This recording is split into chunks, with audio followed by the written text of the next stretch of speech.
Hey guys, welcome to WiFi classes. मेरा नाम है गौरव तिलथिया और दोस्तों आपकी हेल्प करने के लिए एक इम्पॉर्टेंट वीडियो लेकर आया हूं, जिसमें दोस्तों हम लोग बात करेंगे इम्पॉर्टेंट कॉन्स्टिट्यूशनल अमेंडमेंट की।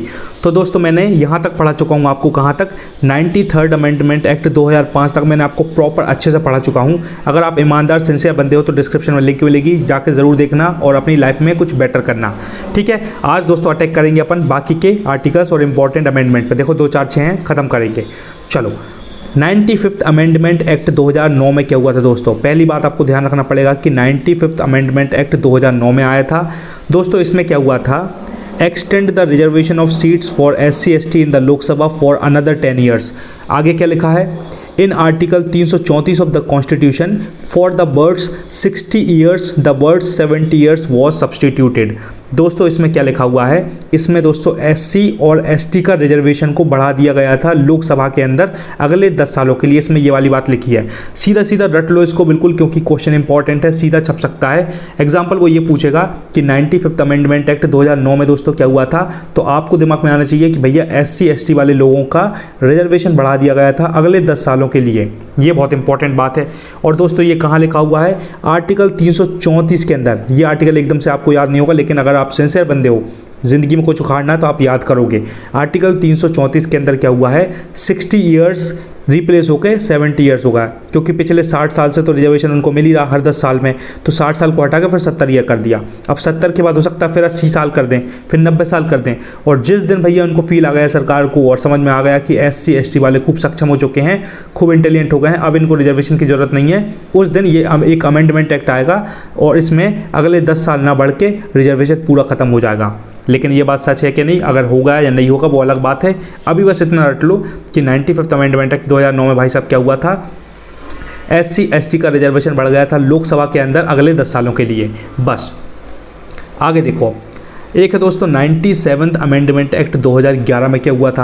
अब आप सोचोगे भाई साहब ये कैसे याद करेंगे, पूरा हिंदुस्तान दोस्तों तैयारी करता है, जिसको सच में UPSC क्रैक करना है, MPPSC करना, बड़े बड़े तहसीलदार, कलेक्टर, SDM बनना है, डिप्टी कलेक्टर और DSP वगैरह बनना है। सब बंदे कीमत चुकाते हैं, जो कोई रोते रहते हैं वो रोते ही रहते हैं, और सच में जिसको कीमत चुकाना वो सब याद करेगा, सब याद करेगा, सच बता रहा हूँ मैं।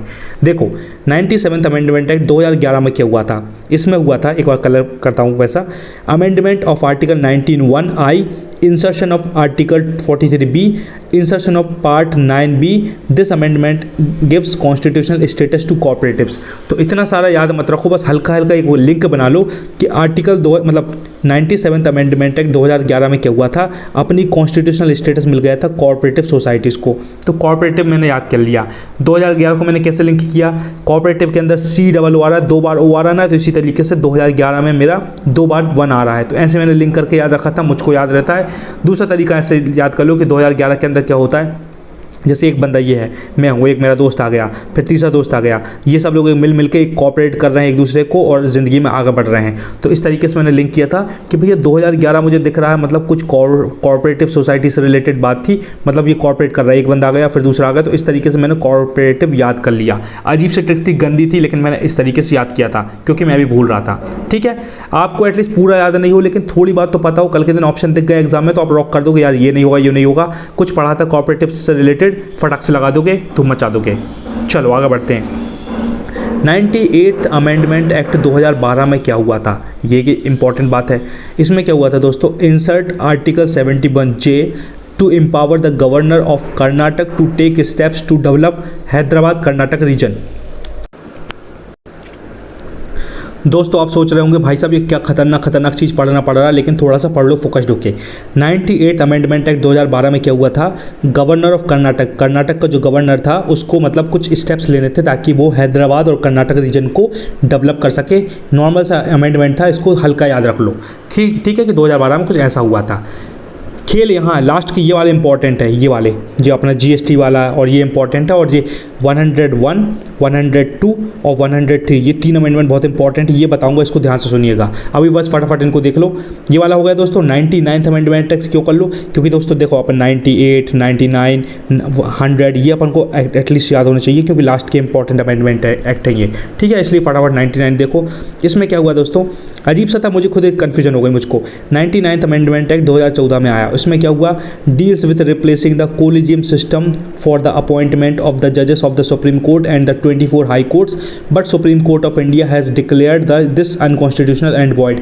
बहुत अजीब सा था, सुप्रीम कोर्ट हाई कोर्ट से रिलेटेड था, इसलिए मैंने बस इसको पढ़ लिया और भूल गया। अगर दिख गया कभी तो मैं टिक लगा दूंगा, वरना कोई दिक्कत नहीं, अगर ना भी बनेगा चलेगा। इंपॉर्टेंट नहीं लग रहा मुझे, ये अजीब सा है। इंपॉर्टेंट ये है दोस्तों, ये वाला 100 अमेंडमेंट एक्ट, क्योंकि ये 100 नंबर का है इसलिए इंपॉर्टेंट है ना, और 100 नंबर का पूछ सकते हैं वो कि 100 नंबर का कौन सा था। तो 100 नंबर का अमेंडमेंट एक्ट 2015 में आया था दोस्तों। इसमें क्या हुआ था, to give effect to the acquiring of the territories by India and transfer of certain territories to Bangladesh in the pursuance of the agreements and its protocol. सीधी बात यह है कि भैया 100 अमेंडमेंट एक्ट के तहत क्या हुआ था, इंडिया के पास कुछ टेरिटरी थी, इंडिया के पास कुछ ज़मीन थी, कुछ टेरिटरी कुछ हिस्सा था जो कि बांग्लादेश को उन्होंने और दे दिया एग्रीमेंट के हिसाब से। इतनी सी बात थी, बस इतना मैंने लिंक कर लिया, याद कर लिया। ये देखो वर्ल्ड क्लास 1 करोड़ रुपए का क्वेश्चन यहाँ बनेगा कि भाई साहब 101 अमेंडमेंट एक्ट क्या था, 101 नंबर का अमेंडमेंट एक्ट कौन सा था, कब आया था। तो दोस्तों ये था 2016 में आया था। और दोस्तों जीएसटी, क्या इंपॉर्टेंट टॉपिक है, जीएसटी कब आया था दोस्तों अपना, 2016 में आया था। इस चीज़ को ध्यान रखिएगा, बहुत इंपॉर्टेंट है। 101 नंबर का अमेंडमेंट एक्ट है, इसको तोते की तरह रट लो। चैंपियन बंदे हो, सिंसियर बंदे हो तो नोटबुक में लिख लो दोस्तों इसको, है ना, ऐसे याद रखोगे। अब दूसरा एक और इंपॉर्टेंट बात बता रहा हूँ, 102 नंबर का दोस्तों, ये और इंपॉर्टेंट है।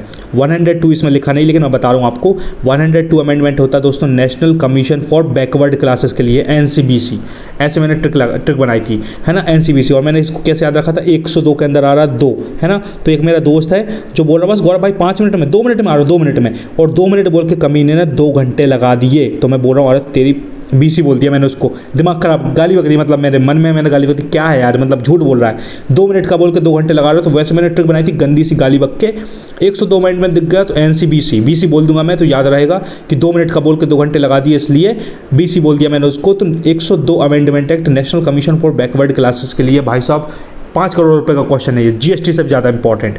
एक और बात ध्यान से सुनिएगा, इसमें क्या है दोस्तों, देखो इसमें एक आर्टिकल है, आर्टिकल मैंने पढ़ा चुका हूँ लेकिन एक और बता रहा हूँ, आर्टिकल 338 बी है दोस्तों, ये 338 B national commission for backward classes. NCBC कौन सा दोस्तों अपना, है ना, एनसीबीसी कौन सा अपना, national commission for backward classes 338 B. अब दोस्तों मैं ध्यान से देखना, बी लिखा है। अभी मैं अब एक और चीज़ बताऊँगा, क्वेश्चन आ गया national commission for scheduled caste कौन सा है दोस्तों, तो सीधा सीधा याद रखो 338 अपना एससी के लिए है, एसटी के लिए कौन सा दोस्तों 338 ए कौन का है, एसटी के लिए है। इसी तरीके से दोनों आपको याद होगा, एससी के लिए कौन सा 338 अकेला, एसटी के लिए ए जुड़ गया, और जब बीसी की बात आई national commission for backward classes की एनसीबीसी, तो आ गया भैया अपना 338 बी। इसलिए इस चीज़ को ध्यान रखिएगा, कहीं ना कहीं क्वेश्चन छप सकता है, ठीक है, आपकी हेल्प करने वाली बात है, इसलिए इतनी ईमानदारी से बता रहा हूँ।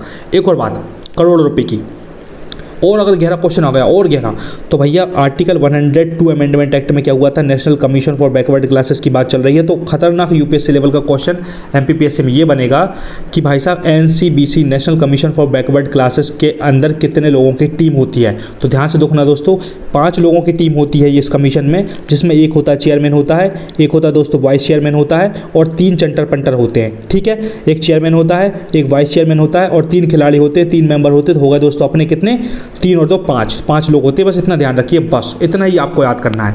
और लास्ट वाला दोस्तों एक और शॉर्ट में बता रहा हूँ, 103 अमेंडमेंट एक्ट कौन सा था दोस्तों, ये आया था दोस्तों इकोनॉमिक वीकर सेक्शन के लिए, ईडब्ल्यूएस बोलते ना, जो लोग जनरल के हैं लेकिन वो भी गरीब हैं, तो इसलिए उनको इकोनॉमिक वीकर सेक्शन के तहत 103 अमेंडमेंट एक्ट में उनको कुछ रिजर्वेशन दिया भाई साहब कि तुमको भी थोड़ा सा रिलैक्सेशन मिलेगा, ठीक है। इस चीज़ को याद रखिएगा। इंपॉर्टेंट वाले कौन से दोस्तों, 101, 102 और 103 शॉर्ट में बता दे रहा हूँ। 101 तो आपको पता है दोस्तों, जीएसटी आया था 2016 में, बिल्कुल याद रखिएगा, चाहो तो लिख लो आप इसको नोटबुक में, ओके।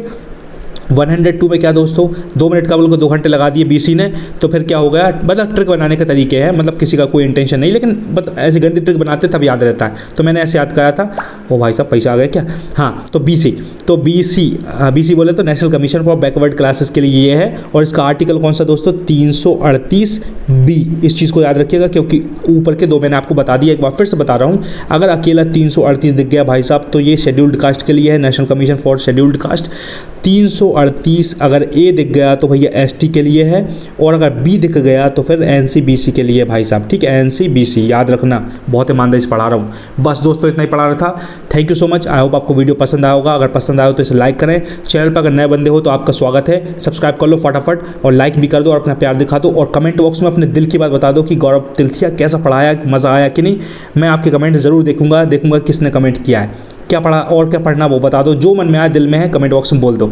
पसंद आए तो ज़रूर बताइएगा, तब मुझे पता चलता है कि हाँ भाई जो काम मैं कर रहा हूँ ईमानदारी से कर रहा हूँ, बढ़िया कर रहा हूँ। ठीक है, thank you so much guys, until we meet again. Gaurav Tilthiya signing off, love you all, bye.